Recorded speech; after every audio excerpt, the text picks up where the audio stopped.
राम राम। आप देख रहे हैं प्रदेश का नंबर 1 और सबसे भरोसेमंद news channel India news Haryana और मैं हूं आपके साथ प्रद्युम्न शर्मा। हमारे खास कार्यक्रम वॉइस ऑफ गुरुग्राम में आज बात करेंगे गुरुग्राम सेक्टर 92 की रहेजा सोसाइटी की। आपको बता दें, रहेजा सर्वोदय सोसाइटी में समस्याओं का अंबार है। कमजोर स्ट्रक्चर के चलते आए दिन सोसाइटी की दीवारों का प्लास्टर ही गिरता रहता है। सोसाइटी में करीब 500 से ज्यादा परिवार रहते हैं जो खतरे के साए में जीने के लिए मजबूर हो गए हैं। सोसाइटी में और क्या कुछ समस्या हैं, परेशानियां हैं, इस खास पेशकश में आपको दिखाते हैं। राम राम जी, मैं हूं संजय राठौर और आप मेरे साथ देख रहे हैं इंडिया न्यूज हरियाणा की खास पेशकश voice of Gurugram. Voice of Gurugram में आज हम एक ऐसी सोसाइटी की जो है समस्या उठाने जा रहे हैं जो कि गुरुग्राम के सेक्टर 92 में है। रहेजा नवोदय सोसाइटी की मैं बात कर रहा हूं। हालांकि रहेजा बिल्डर का विवादों से पुराना नाता रहा है और इस सोसाइटी को 2007 में उसने शुरू किया था और 2012 में इसकी पोजीशन देनी थी, लेकिन 4 साल डिले होने के बाद, यानी कि मैं बात कर रहा हूं 2016 में, इस जो सोसाइटी के जो फ्लैट्स हैं वो हैंडओवर करना शुरू किए थे। इस सोसाइटी के तमाम लोग मेरे साथ हैं। मैं इन्हीं से जानता हूं कि आखिरकार इस सोसाइटी में जब उन्होंने निवेश किया तो तमाम मापदंड को नापा होगा और ऐसे में कहीं ना कहीं जब बिल्डर के पास जाते हैं तो बड़े दावे जो हैं वादे बिल्डर के द्वारा किए जाते हैं। एक बार आप अपना परिचय दे दीजिए और नाम बता दीजिए पूरा कि आखिरकार कब आपने यहाँ इन्वेस्ट किया था और जब इस सोसाइटी के अंदर आप लोग आए थे क्या क्या बिल्डर ने आपको सपने दिखाए थे। मेरा नाम वेद प्रकाश डाका है। मैं यहाँ पे 6 साल से रह रहा हूँ। जब हमने सुना था कि यहाँ पे रहेजा में सोसाइटी वेल फिनिश्ड है, यहाँ पे स्विमिंग पूल है, यहाँ पे अच्छा पार्क है, सारी सुविधाएं हैं, पार्किंग, बेसमेंट सब बहुत अच्छे से हैं, लेकिन जब यहाँ पे आए, जब देखा हमने तो स्विमिंग पूल आज तक कभी हमने चालू नहीं देखा। पिछले 6 सालों में तो कभी चालू देखा नहीं है। बिल्डिंग की हालत आप देखेंगे, बेसमेंट की हालत आप देखेंगे तो कभी भी यहाँ पे पानी सूखता नहीं है। बेसमेंट में हमेशा बेसमेंट पानी से भरी रहती है। बिल्डिंग की हालत अभी ज़्यादा टाइम हुआ नहीं है, बिल्डिंग को देखा जाए तो 8 से 10 साल में, और बिल्डिंग की पपड़ियाँ उतरने लग गई है। बिल्डिंग की हालत बहुत जर्जर हो गई है। तो जो उन्होंने हमें बोला था कि आपको ये चीज़ मिलेगी, वैसा कुछ हमें यहाँ पे मिला नहीं है। लेकिन हाँ, सोसाइटी के लोग बहुत अच्छे हैं, बहुत अच्छे से रह रहे हैं। अपना पैसा लगा के लोग चीज़ें ठीक करने में लगे हुए हैं। बिल्डर की तरफ से यहाँ पे कोई सपोर्ट नहीं है। कौन बिल्डर है? रहेजा नवोदय। और जिस तरीके से आप अपना पैसा इकट्ठा करके पूरी सोसाइटी को कहीं ना कहीं सौंदर्यीकरण करने के प्रयास कर रहे हैं, जब आपने करोड़ों रुपए इन्वेस्ट किए थे तो कहीं ना कहीं जिम्मेदारी बिल्डर की बनती होगी। बिल्डर की बिल्कुल जिम्मेदारी बनती है। हम उसे रेगुलर फॉलोअप भी कर रहे हैं। हमारा जो IMF का पैसा था बेसिकली जिससे सोसाइटी चलती है, उस पैसे के लिए भी हम उसके पीछे कंटिन्यू पड़े हुए हैं। हम लीगली भी उसके पीछे लगे हुए हैं, लेकिन वो हमारी कोई सपोर्ट नहीं कर रहा है। तो फाइनली हमें तो यहाँ पर रहना है, लोगों ने मिलजुल के अपना साथ रहना है, तो हम अपने ही पैसों से और सोसाइटी को चलाने की कोशिश कर रहे हैं। और यहाँ पे जो जो सुविधा हमें चाहिए वो हम खुद ही अपनी मैनेज कर रहे हैं। बेसिक एमिनिटीज़ की मैं बात करूं, जब भी कोई स्ट्रक्चर खड़ा होता है तो बेसिक एमिनिटीज़ ज़रूरी होती हैं, लेकिन आपकी सोसाइटी की बात करूं कुछ ऐसा नज़र नहीं आ रहा। इसके पीछे की क्या वजह मानते हैं? बिल्डर की मनमानी या फिर प्रशासन का कहीं ना कहीं वो ढीलापन? देखिए, इसमें जो मेन हम लोग अगर कहें तो बिल्डर का और प्रशासन के साथ में जो भी मिली भगत है, मैं दोनों को कहूँगा, क्योंकि जो भी चीज़ें हैं, मूलभूत सुविधाएं जो उन्होंने लेआउट पे कहा था, जो कमिटमेंट था, वो हमें नहीं मिला। स्विमिंग पूल है, बहुत सारी चीज़ें हैं। इवन इस चक्कर में आज हमारे घरों में भी जो है वो झगड़े होते हैं। हमारी वाइफ है, हमने 20-20 साल 30-30 साल का जो है EMI पे लोन पे लेके घर खरीदा है। सपनों का आशियाना हमने बनाया है, जहाँ तक कि जो कि आज के टाइम में हमें कुछ नहीं मिल रहा है। आज हम सिर्फ बिल्कुल एकदम थोथा चना लेके बैठे हैं, कुछ भी नहीं है। स्विमिंग पूल से लेके सारी सुविधाएं जो भी हैं सब बिल्कुल एकदम नहीं है। बिल्डर इस मामले में बिल्कुल, इवन हम लोग बिल्डर ऑफिस में अप्रोच करते हैं जाके मिलने के लिए, बिल्डर हमसे मिलते भी नहीं है। जब तक कि हमें हैंडओवर नहीं दिया था तब तक जी बहुत बढ़िया चाय कॉफ़ी पूछते थे, बढ़िया पिलाते खिलाते थे। आज के टाइम में उनके दर्शन भी दुर्लभ हो गए हैं। रहेजा नवोदया, रहेजा बिल्डर हैं और रहेजा डेवलपर्स हैं। लेकिन मुझे लगता है कि इनको कैसे भी करके हमारे बीच में आना चाहिए। जो विश्वास था वो विश्वास कायम रखना चाहिए। जो डिस्प्यूट है हमारे बीच आके उनको रिजॉल्व करना चाहिए। अब 650 के करीब यहाँ पर फ्लैट्स हैं, 500 परिवार अभी भी रहते हैं। सबका एक सपना होता है, उनका एक आशियाना हो। कहीं ना कहीं आपको आशियाना ज़रूर दिया गया है, लेकिन उसके बाद एक स्ट्रक्चर खड़ा करके दे दिया। बिल्डिंग स्ट्रक्चर की बात करूं, कहीं ना कहीं काफ़ी कंडम आपकी जो सोसाइटी नज़र आ रही है। बेसिक एमिनिटीज़ की तमाम लोगों ने बात करी। बिजली आपके पास, सोसाइटी के पास आपकी अपनी नहीं है, क्या वजह है? आप देखिए, आप यहाँ आए हैं, आपने बिल्डिंग का सर्वे किया होगा, या आप निश्चित रूप से उसकी वीडियोग्राफी करेंगे, आपको पता चलेगा कि जो मटेरियल है सब स्टैंडर्ड क्वालिटी यूज़ हुई है। सारी पपड़ियाँ उतर रही हैं, जगह जगह से प्लास्टर छूट रहे हैं, लोहे के सरिये बाहर दिख रहे हैं। जो डिलीवर्ड कमिटमेंट था कि हम स्विमिंग पूल देंगे। जिस आप यहाँ क्लब हाउस में हैं, ये 2 तल्ला प्रोजेक्ट में था, केवल 1 तल्ला बना है, दूसरा तल्ला बना ही नहीं है। आप इसको देख सकते हैं।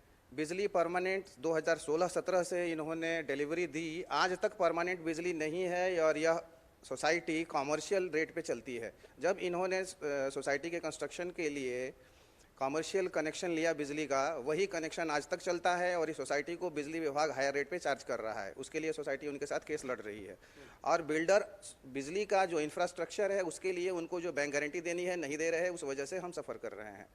बाकी सुविधाएं जो प्रशासनिक स्तर पे मिलनी है, पानी का कनेक्शन नहीं है, सीवेज की व्यवस्था नहीं है, वो तो सारे इस टाउनशिप की ही है, इस न्यू गुड़गांव की है, उसमें भी बिल्डर का कोई सपोर्ट नहीं है। लेकिन जो चीज़ बिल्डर के स्तर से हो सकती है उसको भी उन्होंने या तो पूरा नहीं किया या ओवर द पीरियड उन्होंने उसको बर्बाद होने के लिए छोड़ दिया। आप बेसमेंट का, जैसा कि ढाका जी ने और त्रिपाठी जी ने बताया अभी आपको, आप बेसमेंट का एक चक्कर शो राउंड लेके देखिए, हर जगह आपको वाटर लीकेज दिखेगा, हर जगह आपको पपड़ियाँ उतरी हुई दिखेंगी, आपको लोहे के सरिये बाहर दिखेंगे। कई बार उनको रिक्वेस्ट किया गया, इवन हमारे प्रेसिडेंट ने और XRWA ने कोशिश करी स्ट्रक्चरल ऑडिट के लिए भी, बिल्डर उसका पैसा भी नहीं जमा करते हैं। गवर्नमेंट के ऑर्डर्स को भी इन लोगों ने डिसोबे किया है और हमें ऐसा लगता है कि इनिशियली इन लोगों ने किसी तरह से मिसमैनेज करके अपने जो डॉक्यूमेंटेशन थे उसको कंप्लीट कोई बड़े हादसे का इंतजार कर रहे हैं जिस तरीके से आपकी बिल्डिंग की भी जो है ऑडिट होनी है, स्ट्रक्चर ऑडिट होनी है? आप देख सकते हैं। हादसे की बात अगर मैं करूं तो निश्चित रूप से हम उसका वेट कर रहे हैं हाथ पे हाथ धर के। आपने सेंट्रल पैराडाइजो का केस देखा है। अगर मैं दूसरा एक बहुत ही इंपॉर्टेंट विषय कहूँ, वो यह कह रहे हैं कि यहाँ फायर इक्विपमेंट की पूरी व्यवस्था है और सारा फायर सिस्टम इफेक्टिवली ऑपरेशनल है। आप उसको देख सकते हैं, कहीं भी किसी भी जगह पे पानी का कनेक्शन नहीं है, कोई स्प्रिंकलर काम नहीं करता है। किस तरह का सिस्टम है? कोई फायर का सिस्टम नहीं है। गर्मी की मौसम में किसी भी समय अगर कोई हादसा होता है उससे बचाव का कोई तरीका नहीं है। हमारे व्यक्तिगत जानकारी के अनुसार इनके अगेंस्ट फायर डिपार्टमेंट ने कार्रवाई भी करी थी, जिसके बाद इन्होंने आनन फानन कुछ एक्सटिंग्विशर्स और कुछ कनेक्शन करने की कोशिश की, बट वो सिस्टम फुली फंक्शनल नहीं है। आपकी सोसाइटी के लोगों की तरफ से भी बिल्डर के खिलाफ कोई ग्रीवेंस लगाई गई है? कहीं शिकायत प्रशासनिक तौर पे या फिर सरकार के लेवल पे शिकायतें की गई? कई बार जो हमारे पुराने XRWA के मेंबर्स हैं या जो यहाँ के रेजिडेंट्स हैं, इन्होंने CM विंडो में कांटेक्ट किया है, यहाँ के DC को और बाकी लोगों को लिख के दिया है। स्ट्रक्चरल ऑडिट की जो सोसाइटी लेवल पे मीटिंग होती है DC की अगुवाई में, वहाँ भी हमारे एक्स प्रेसिडेंट्स वहाँ अपीयर हुए हैं। और सर, कितने ऐसे परिवार हैं जो अब कहीं ना कहीं सफ़र कर रहे हैं बिल्डर की मनमानी के चलते? क्योंकि आप लगातार जो है बिल्डर की शिकायत भी कर चुके हैं, वो चाहे DC ऑफिस हो या फिर टाउन एंड कंट्री प्लानर हो या फिर हम कोर्ट में इवन केस भी चल रहे हैं, उसके बाद भी जो है कोई सुनवाई पे ये आता नहीं है और ये सोचता है कि मैं जो करूँगा वही ठीक है। तो we are suffering from last मतलब 5 to 6 years। 2016 मतलब ये सोच लीजिए 2016 में लोग इन्होंने पोजीशन देने की कमिटमेंट करी थी, तो पोजीशन दिया नहीं। हमने पूरे पैसे भी जमा करा दिए, उसके बाद भी इन्होंने पोजीशन नहीं दिया हमारे को। और आप ये देखिए, जब से हम रेंट पे दूसरी जगह रेंट भी पे कर रहे हैं और इधर बिल्डर को पूरे पैसे भी दे रखे हैं। जब अब इनके ऊपर जब बारी आती है तब तो ये पेनल्टी चार्जेस लगाते हैं 25% से, और जब हमारी लेने की बारी आती है तब उसका कोई आंसर नहीं देते ये लोग। जब आपने यहाँ इन्वेस्ट किया तो तमाम चीज़ें आपने परखी होंगी, जांची होंगी, लेकिन उसके बाद जब स्ट्रक्चर अब ऑडिट तक की बात आ गई, क्योंकि गुरुग्राम के मैं बात करूँ, द्वारिका एक्सप्रेस वे एक सोसाइटी के जो है 6ठे माले से पहले माले तक की जो है दीवार गिर गई थी, जिसमें 2 लोगों की मौत भी हो गई थी। और 5 टावर जो है ट्विंस टावर की तरफ, वो भी जिला प्रशासन ने उसकी भी अनुमति दे दी है, जल्दी वो डेमोलेशन होगी उनकी। क्या इस बिल्डिंग का भी इस तरीके का इंतजार कर रहे हैं, वो चाहे प्रशासन हो या फिर बिल्डर? हो सकता है, कुछ भी हो सकता है सर, ऐसी बात नहीं है। ये टाइम के ऊपर डिपेंड करेगा। अगर वो जल्दी से जिस चीज़ को अगर रिकवर कर लिया जाए तो वो ठीक है, नहीं तो जैसे आप बेसमेंट में देखते हैं कि बेसमेंट में पानी परमानेंटली खड़ा ही रहता है, ऑलमोस्ट बंद नहीं होता, खड़ा ही रहता है पानी। और मच्छर वगैरह इतने हो जाते हैं कि बच्चे वगैरह हैं, उनको कहाँ कैसे सफ़र करेंगे, कैसे खेलेंगे, ये बताइए आप। बिल्कुल। इस सोसाइटी की बात करूं तो जो बिजली है वो भी इनके पास अपनी नहीं है, डीजी पे कहीं ना कहीं ये तमाम जो लोग हैं वो निर्भर करते हैं। सर, एक बार अपना नाम ज़रूर बताइएगा। जी, मेरा नाम विपुल शर्मा है। शर्मा जी, क्या क्या खामियां आप इस पूरे स्ट्रक्चर ऑडिट की बात कही जा रही है? बिजली आपके पास अपनी नहीं है, पीने के पानी की बात करूं वो आपके पास अपना नहीं है, गर्मी का सीज़न है, कितनी परेशानी आप लोगों को हो रही है, और बिल्डर कौन है? जब आपने यहाँ इन्वेस्ट किया होगा तो तमाम चीज़ें जो है सपने दिखाए होंगे बिल्डर ने, लेकिन अब हाल फिलहाल मैं बात करूँ तो कहीं ना कहीं ना बिल्डर नजर आ रहा है ना ही प्रशासनिक कोई अधिकारी। देखिए, जहाँ तक बिजली कनेक्शन की बात है, जैसे आपने बोला कि हमारा अपना नहीं है, हमारा है, लेकिन जो हमारे को मिलना चाहिए वो हमारे को नहीं मिला। जो परमानेंट इलेक्ट्रिसिटी कनेक्शन मिलना चाहिए 33 kVA की लाइन के ऊपर, जिसमें फॉल्ट्स कम होते हैं, हमारा डीजल का खर्चा कम आएगा, वो हमें नहीं दिया गया। उसका सारा काम करके रखा है, सारा इंफ्रास्ट्रक्चर लगा के रखा है, लेकिन जो पैसे की बात है देने की, बैंक गारंटी देने की, उसके चक्कर में वो कार्रवाई आगे नहीं कर रहा है बिल्डर। जहाँ तक आप स्ट्रक्चरल ऑडिट की बात कर रहे हैं, मैं इस चीज़ से इतना सहमत नहीं हूँ कि बिल्डिंग की क्वालिटी बहुत ख़राब है। क्यों? क्योंकि मैं रहा हूँ काफ़ी सारी सोसाइटीज़ में, मैंने देखा है कि हल्का सा भी भूकंप आता है तो कैसे क्रैक्स आ जाते हैं प्लास्टर में। हमारे यहाँ ये चीज़ बिल्कुल नहीं है। जो इनने ओरिजिनली बिल्डिंग बनाई, बहुत अच्छी बनाई, बहुत स्ट्रॉन्ग बनाई, इसलिए आज भी इतने निगलेक्ट के बाद भी यहाँ पर एक भी स्ट्रक्चरल प्रॉब्लम मेरे को नहीं दिखी जो आगे जाके बहुत बड़ी बन जाए, अगर उसको अभी ठीक ना करा जाए तो। अभी उनने क्या करा है, हाथ अपने खड़े कर लिए बिल्डर ने कि आप लोग देखिए, और हम देख रहे हैं, लेकिन जिनकी जिम्मेदारी बनती है उनको तो देखना चाहिए ना। और प्रशासन क्या कर रहा है इस चीज़ के ऊपर? जब प्रशासन आपको ओसी देता है, आपको साथ में एक उत्तरदायित्व भी देता है कि आप प्रोजेक्ट को आगे पूरी तरीके से ठीक करके फिर हैंडओवर करें। इनने हैंडओवर तो कर दिया आनन फानन में, क्यों? जो भी रीज़न रहा हो मेरे को नहीं पता, लेकिन जो आपकी जिम्मेदारियां बनती हैं वो दीजिए। आप बिजली कनेक्शन के लिए अप्लाई करिए, क्यों नहीं करें? हम तो नहीं कर सकते ना। अगर हम कर सकते हो तो हम कर लेते, लेकिन आप करिए। आपको पैसा तक मिला है ईडीसी आईडीसी का, आप क्यों नहीं कर रहे हैं? इसी तरीके से और बहुत सारे प्रॉब्लम्स हैं। आपने स्विमिंग पूल बना के दे दिया, अरे भाई आप पानी का कनेक्शन के लिए अप्लाई नहीं कर रहे, बगल की सोसाइटी में आ गया है, अब क्या रोक रहा है आपको? पहले तो गवर्नमेंट नहीं दे रही थी, चलो कोई बात नहीं, आप अप्लाई करिए। जो सुविधाएं आपने प्रॉमिस करी थी लोगों को, आप वो दीजिए। मूलभूत सुविधा सबके लिए बहुत अहम होती है, लेकिन आपके सोसाइटी में ना सीवर है, ना पानी है, ना बिजली है। मैं एक बार फिर वही बात कर रहा हूँ। सो हम सबसे पहले बेसिक से स्टार्ट करते हैं। सो सबसे बेसिक चीज़ें हैं वाटर, इलेक्ट्रिसिटी। ये दो चीज़ें सोसाइटी के पास नहीं है, ठीक है।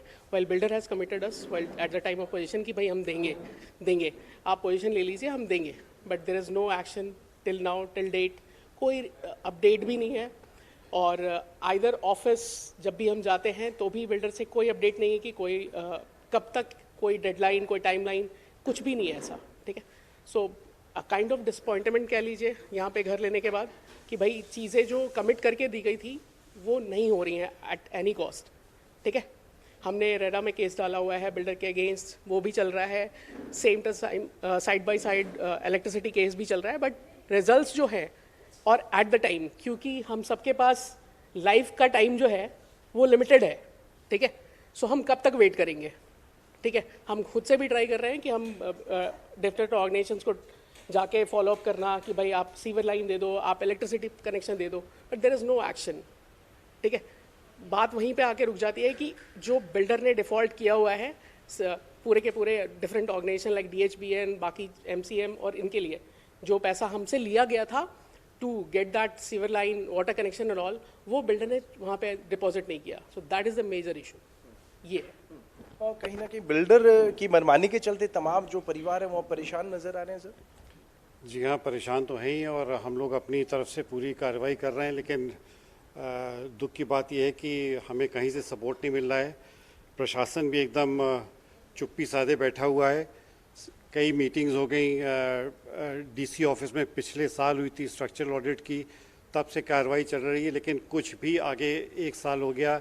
चिंटल्स के बाद हमारी एप्लीकेशन मंजूर भी हो गई, लेकिन उस पर आगे कोई कार्रवाई नहीं हुई है, और पता नहीं किसी हादसे का इंतज़ार कर रहे हैं। कोई फायर फाइटिंग सेफ्टी इक्विपमेंट कोई किसी बिल्डिंग में नहीं है, कुछ नहीं है, कभी भी कुछ भी हो सकता है। इन दिनों इतनी गर्मी में पूरे बेसमेंट में पानी गिरता रहता है, बारिशों में तो घुटने तक पानी रहता है। यहाँ पे सारी गाड़ियाँ बाहर निकाल के खड़ी करनी पड़ती हैं, कुछ भी हो सकता है। आप पिलर्स एकदम जवाब दे चुके हैं। परमानेंट इलेक्ट्रिसिटी का कनेक्शन दिया ही नहीं है अभी तक, उसके लिए भी सब ने आपको बता ही दिया है। मेरा तो एक रिक्वेस्ट बस ज़िला प्रशासन से यही है कि इसके नए प्रोजेक्ट्स का इसको लाइसेंस क्यों दिया जा रहा है, इसके लाइसेंसेस क्यों नहीं रद्द किए जा रहे हैं, इसके अकाउंट्स क्यों नहीं फ्रीज हो रहे हैं। ये अगर हो जाए तो ये बिल्डर तभी सुनेगा, नहीं तो इस बिल्डर की पहुंच शायद बहुत ऊपर तक। रहेजा डेवलपर्स की मैं बात कर लेता हूँ। विवादों से अक्सर उसका नाता रहा है, वो चाहे मैं द्वारिका एक्सप्रेसवे की बात कर लूँ या फिर जहाँ जिस सोसाइटी में हम लोग खड़े हैं, तो कहीं ना कहीं पुराना नाता है, उसके बावजूद भी लोग ब्लाइंड ट्रस्ट कर रहे हैं। ब्लाइंड ट्रस्ट किस लिए कर रहे हैं कि सर्विसेज प्रोवाइड करेंगे ये? बिल्कुल जी नहीं, अभी कोई इनको ट्रस्ट नहीं कर रहा है, सब इनके एक्सपोज हो चुके हैं, लेकिन इनके खिलाफ कार्रवाई क्यों नहीं कर रहा है प्रशासन और ज़िला प्रशासन और प्रदेश प्रशासन, ये एक बहुत बड़ा प्रश्न चिन्ह है, क्योंकि इसकी पहुंच मुझे लगता है काफ़ी ऊपर तक है, जिसकी वजह से सब शांत बैठे हैं और कोई हादसा हो जाएगा तो बस आंसू बहाने आ जाएंगे और बाकी कार्रवाई कुछ नहीं होगी। सर, अभी भी समय रहते तमाम चीज़ें दुरुस्त नहीं की जाती तो पूरे, मैं RWA की बात करूं तो आगे क्या स्टेप होगा आप लोगों का? जी, पहले तो मैं ये बोलना चाहूँगा कि जो बेसिक अमेनिटीज़ हैं वो ही अभी तक पूरी नहीं हुई हैं। मुझे यहाँ सोसाइटी में रहते 5 साल हो गए। जब हमने यहाँ पे शिफ्ट किया तो यहाँ पे लिफ्ट भी नहीं चलती थी, अभी भी 2 में से 1 लिफ्ट ऑपरेटिंग है। अगर आप इसका इंफ्रास्ट्रक्चर देखें बाहर से तो ऐसा लगता है जली हुई सोसाइटी है। तो क्या ये डिसीजन मेरा यहाँ पे शिफ्ट होना, दिल्ली से यहाँ पे आके रहना, मेरे लिए तो ये एक ड्रीम सा था कि Gurgaon is a millennium city and I live there, but I think this decision is being proved wrong because of these deficiencies in the building. कोशिश यही है कि RWA और प्रशासन से यही उम्मीद है कि मिलके काम करेंगे और जो भी डेफिशिएंसीज है उसको पूरा करेंगे। तो ये तमाम जो जिम्मेदारी है बिल्डर की बनती है, लेकिन अब RWA उसको पूरा कर रही है। जी देखिए, डिलीवर होने के बाद प्रोजेक्ट ये जो रिस्पॉन्सिबिलिटी है वो जॉइंट होती है। जो बेसिक अमेनिटीज़ हैं जैसे इलेक्ट्रिसिटी का हो गया, 33 VA का जो हमारे को कनेक्शन देना था उसके लिए हमारे से पैसे भी ले लिए गए पोजेशन के टाइम पे, और पोजेशन के टाइम पे हमारे से मारामारी की गई कि जब तक आप पैसे जमा नहीं कराओगे तब तक आपको पोजेशन नहीं मिलेगा। वो पैसे दे दिए, आज मेरे को 5 साल हो गए, अभी तक वो बिजली का कनेक्शन जो है ना वो बहाल नहीं है। पानी हम बोरिंग वाला लेते हैं। किस तरह से हम यहाँ पे रह रहे हैं, अमेनिटीज़ के नाम पे पूल हो गया, क्लब हाउस हो गया, चीज़ें जो हैं वो डिटेरियोरेट हो रही हैं पहले से, क्योंकि मेंटेनेंस ठीक से नहीं हो पा रहा है। चीट किया है बिल्डर ने आपके? एक तरह से आप बोल सकते हैं कि ये चीटिंग ही है, क्योंकि the kind of price that we have paid at that time is huge and if we are not given those amenities is actually a cheating. या अगर मैं उसको बोलूँ डेफिनेशन में आता है वो teaching, I am a practitioner of law, I can say that if the contract is not there to it's cheating. हाँ, तो बिल्कुल बिल्डर ने कहीं ना कहीं तमाम लोगों के साथ जो है वो धोखा किया है, और उसके बाद ये प्रोजेक्ट है जो बिल्डर ने सेल किया था। सर, एक बार अपना परिचय दे दीजिए। मेरा नाम राजेंद्र है। राजेंद्र जी, कितने साल से आप यहाँ रह रहे हैं? कब आपको ये हैंडओवर की गई थी सोसाइटी? मैंने ये फ्लैट 2007 में लिया था और जिसका पोजीशन 2012 में होना था, मेरे को पोजीशन मिला 2021 में। और इसके काफ़ी इन्होंने एक्स्ट्रा चार्जेस वगैरह लगा दिए थे जो बाइंग एग्रीमेंट में कभी भी मेंशन नहीं किया गया था। इन्होंने 7 लाख की डिमांड करी थी कि भाई हमारे को 7 लाख रुपए सबस्टेशन के लिए दिया जाए। मैं बोला ये तो लॉजिक नहीं है, ये तो लीगल नहीं है बिल्कुल भी। जब बाइंग एग्रीमेंट है तो उसके हिसाब से हमने तो हमारा डिस्प्यूट हो गया उसके साथ में और मैंने पोजीशन नहीं लिया। और उसके बाद में केस वेस चला और केस में भी ये लोगों ने कोर्ट ऑफ कंटेम्प्ट भी हुआ उसके ऊपर, वो कभी भी नहीं आया। इसके तो बहुत हाथ लंबे हैं और इसको कोई भी। क्या स्थिति है आपकी पूरी सोसाइटी की मैं बात करूं तो? सोसाइटी तो बिल्कुल बेकार है एकदम। सोसाइटी का हालत देखो आप, जिस हिसाब से इन्होंने NRI के लिए सोसाइटी बनाई थी, और मैं तो NRI हूँ, तो जहाँ से वहाँ से इन्होंने जो चीज़ें दिखाई थी, there is nothing on the ground. कोई स्कूल नहीं, कुछ नहीं, ये नहीं, बेसिक फैसिलिटी ही नहीं है, लिफ्ट नहीं चलती है, पानी की प्रॉब्लम है, इलेक्ट्रिसिटी कनेक्शन नहीं है, कुछ नहीं है। स्कूल के कहाँ आप लोगों ने शिकायत अभी तक बिल्डर के खिलाफ की है? कौन जो है बिल्डर है और कौन सी जगह आप लोगों ने ग्रीवेंस की है? मैंने तो काफ़ी हाई लेवल तक ministry of external affair, PMO, CMO office, everywhere I have approach, but nothing has happened and we have finally we were like forced to withdraw the case and then that's what। क्या वजह है जो builder के ऊपर जब आपने दर्जनों जो है शिकायत की है उसके बावजूद भी कोई समाधान नहीं हो पा रहा? क्योंकि लगता है मेरे को कि सब यहाँ पे जो गवर्नमेंट ऑफिशियल्स और जो भी बिल्डर है, they have collaborated with each others and that's what they are doing it.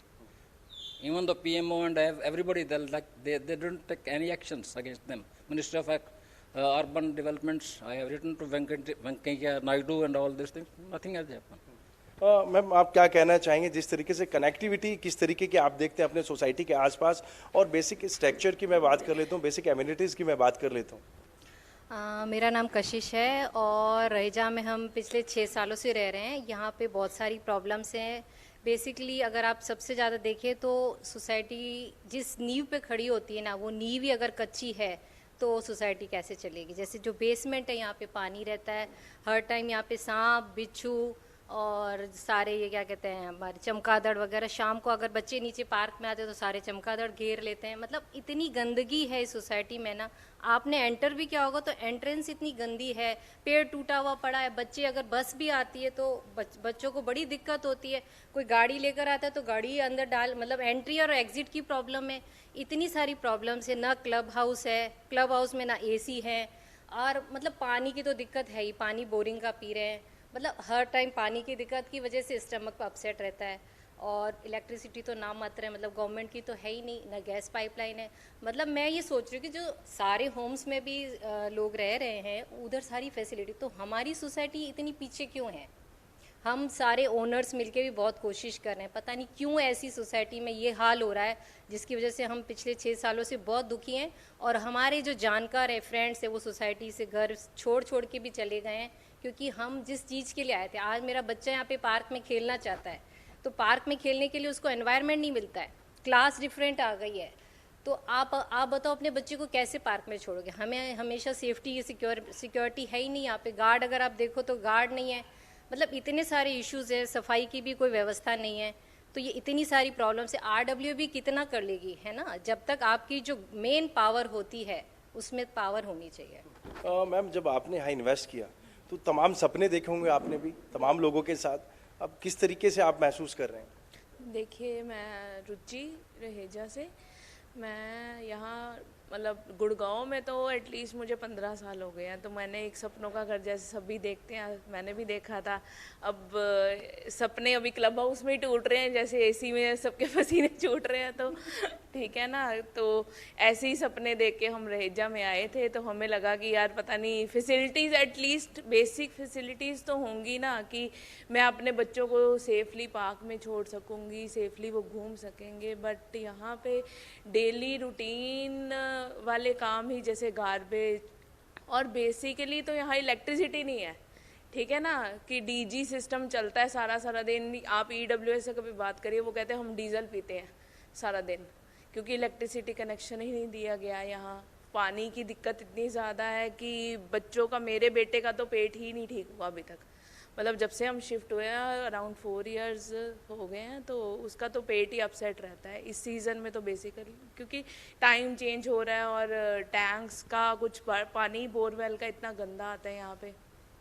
मेरे को फसाड का भी कहीं ना कहीं, जिस तरीके से सामने बिल्डिंग नज़र आ रही है, जो प्लास्टर है वो टूट के गिर रहा है, सरिये यहाँ नज़र आ रहे हैं, वो तो है ही है। वो तो बिल्डर की तरफ से बहुत सारी फैसिलिटीज़ दी नहीं गई हैं, उसने कभी मेंटेन करी नहीं बिल्डिंग को।